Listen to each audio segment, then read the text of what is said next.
Donc en fait, Copain, ça a été créé pendant la crise du Covid parce qu'on a vu un vrai besoin de la part des étudiants qui ont été très précaires pendant le Covid, puis après le Covid. Donc ça a été une évolution folle en fait. Ça a été créé pour ça et depuis ça ne fait qu'augmenter. Il y a tellement d'étudiants qui sont dans la galère qu'il y a de plus en plus de bénéficiaires, il y a de plus en plus de demandes, donc il y a de plus en plus de distribution et c'est un cercle malheureusement, mais on est là pour ça, pour aider.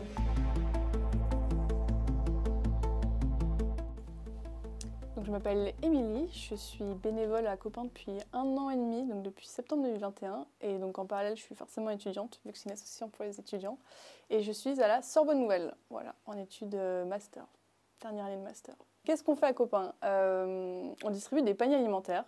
Donc on a tous un rôle bien précis. Dès le soir, on prépare la distribution. On prépare les paniers, on prépare les stands. Donc chacun prépare un peu chaque zone et après on distribue aux étudiants qui arrivent dans la soirée.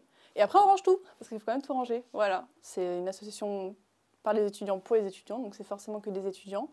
Mais c'est très varié, on a des étudiants étrangers, on a des étudiants en licence, en master, voilà, on a un peu de tout. C'est très varié. On a à peu près 300 étudiants par soirée, donc toutes les semaines on a 4 distributions, donc voilà, ça fait un gros chiffre, pas mal. Donc ici, donc ce soir, on distribue des produits frais, donc des légumes, des fruits. On a aussi des produits frais comme des plats. On a aussi des pâtes, du riz. On a des barres de céréales, on a du pain, on a des produits d'hygiène, c'est super important. Tout ce qui est protection hygiénique, shampoing, préservatif, donc la base d'hygiène. Et on a même des petits cafés, des petits gâteaux pour attendre. Et la précarité étudiante, c'est un vrai sujet. On en parle beaucoup depuis 2020 parce qu'on a quand même beaucoup parlé dans les médias. On l'a vraiment vécu de plein fouet, la crise du Covid. Donc ça nous a vraiment tous un peu tapé dessus, si je peux dire ça comme ça. Et qu'est-ce que c'est la précarité? C'est le fait de... Tu rentres, t'as un sachet de pâtes et...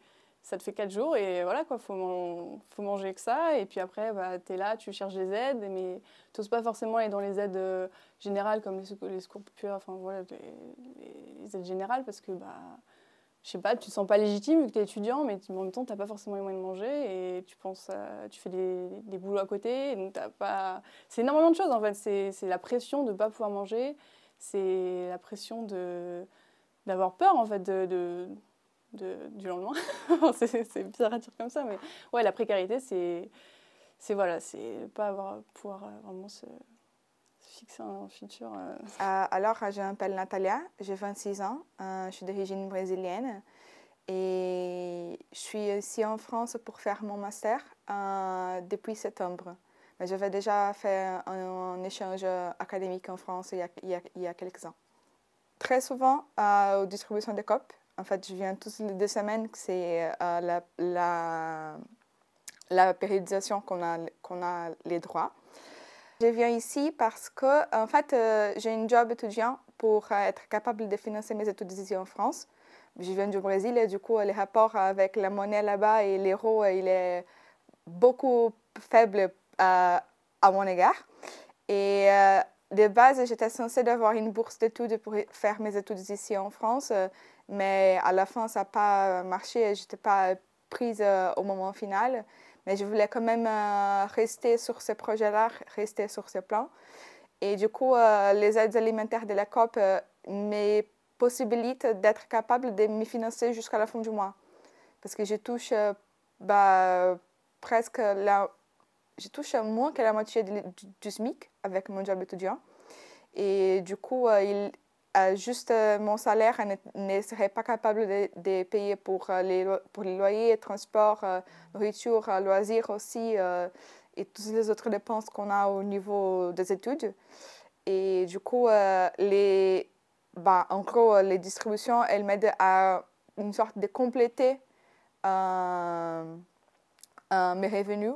Et ça fait vraiment la différence, quoi. C'est vraiment ce qui peut mes possibilités de parfois sortir au ciné ou pouvoir, je sais pas, m'acheter un truc que je n'ai pas forcément parce que je sais que je peux compter avec cette aide-là. Par mois, on peut dire que je touche environ 450, 460 euros.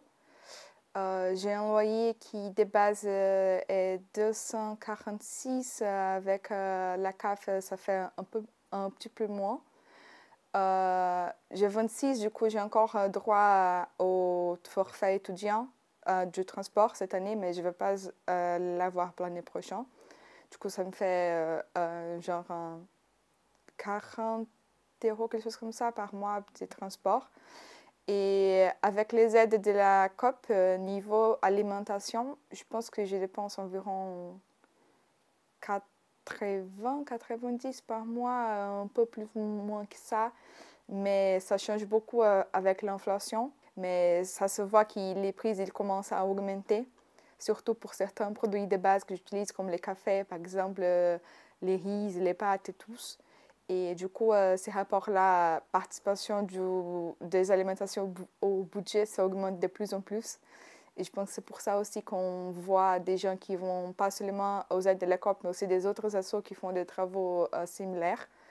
Parce que c'est vraiment difficile quand tu es étudiant et que tu n'as pas vraiment une aide extérieure. Moi, par exemple, j'ai que les jobs étudiants.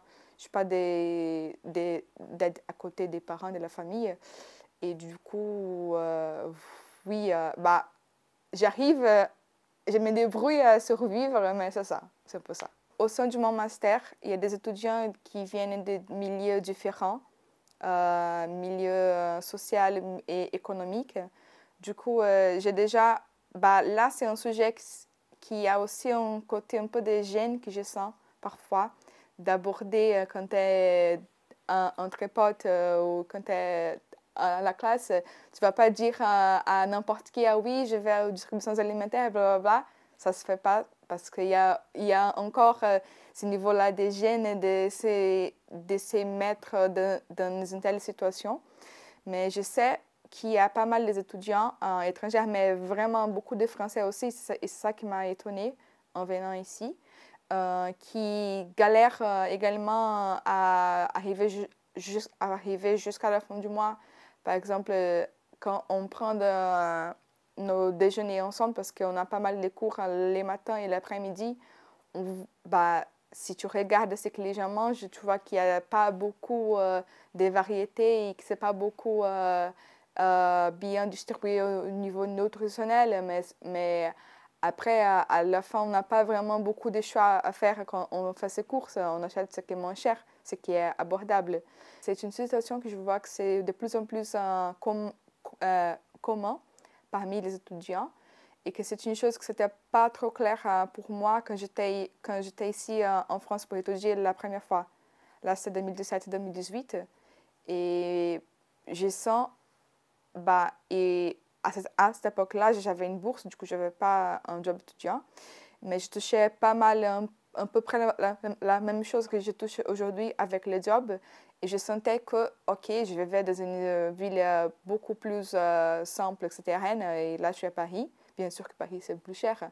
Mais même au niveau du supermarché, je sens que je pouvais m'acheter plus à cette époque-là que je peux aujourd'hui. Et là, c'est vraiment l'inflation qui touche tous. Et même au niveau des étudiants, de leur galère, je trouve que c'était un sujet beaucoup moins parlé à l'époque. Et peut-être que c'était parce que ce n'était pas une situation commune à des étudiants comme c'est le cas aujourd'hui.